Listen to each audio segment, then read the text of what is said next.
Hello Budget Peeps! Welcome sa ASK. Alamin kay Sec Kim kung saan pinapadali natin ang usapang budget para sa bawat Pilipino. May tanong ako sa inyo.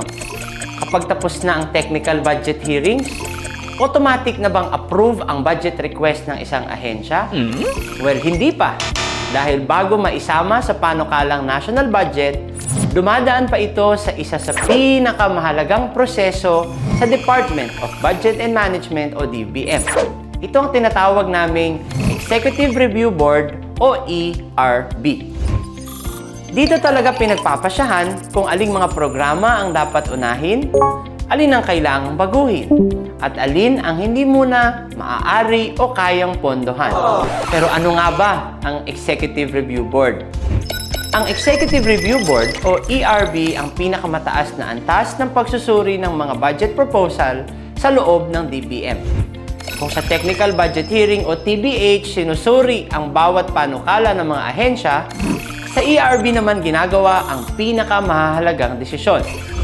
Dito tinitiyak na ang bawat rekomendasyon ay naaayon sa mga prioridad ng administrasyon, sa mga layunin ng pambansang kaunlaran, at higit sa lahat, sa kakayahan ng pamahalaan na pondohan ang mga ito. May dalawang yugto ang Executive Review Board. Una dyan, ang Preliminary Executive Review Board o PERB.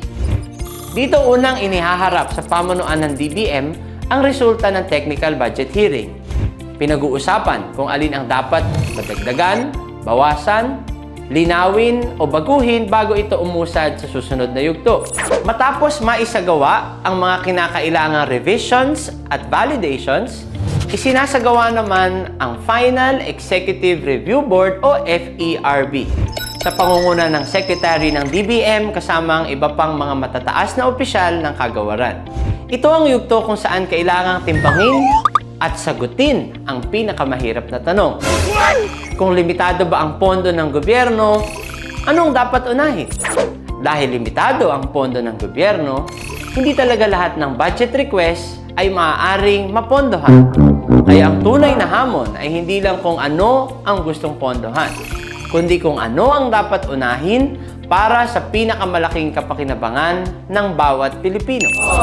Kaya naman sa FERB, masusing binabalanse ang iba't ibang pangangailangan ng bansa upang ating matiyak na ang mga programang may pinakamalaking epekto sa buhay ng mga Pilipino ang mabibigyang prioridad. Sa DBM, hindi sapat na maganda lang ang isang proposal. Ang mahalagang tanong ay, handa na ba itong ipatupad? May malinaw ba itong benepisyo sa mga tao? At ito ba ang pinakamahalagang paggagamitan ng limitadong pondo ng ating bayan? Dahil sa dulo ng lahat ng ito, ang budget ay hindi tungkol sa dami ng hinihinging pondo, kundi sa halaga ng serbisyong maibibigay nito sa taong bayan. Kung kinakailangan, maaari pang baguhin, bawasan, dagdagan, o muling ayusin ang mga prioridad ng mga panukalang budget. Layunin itong matiyak na ang bawat pisong ilalaan ng gobyerno ay mapupunta sa mga programang tunay na makapagpapabuti ng buhay ng mga Pilipino. Kapag natapos na ang FERB, ipinapaalam naman ng DBM sa bawat ahensya ang pinal nitong rekomendasyon sa pamamagitan ng mga confirmation letters.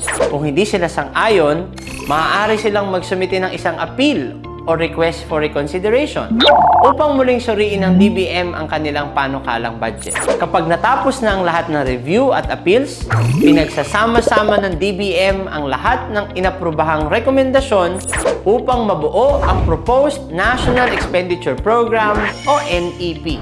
Ito ang opisyal na panukalang pambansang budget na isusumite sa Pangulo.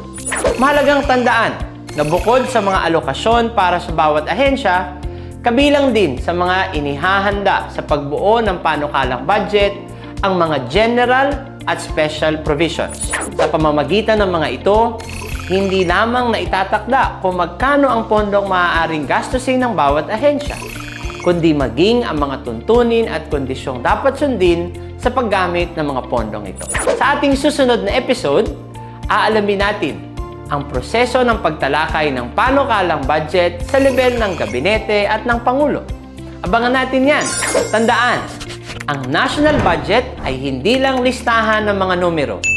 Ito ang plano kung papaano gagamitin ang bawat pisong ipinagkatiwala ng taong bayan upang makapaghatid ng mas maayos na serbisyo sa bawat Pilipino. Muli, ako si DBM Secretary Kim De Leon at ito ang ASK, Alamin kay Sec Kim, kung saan ang budget ay hindi dapat nakakalito, dapat naiintindihan ng bawat Pilipino. See you again next week, Budget Peeps!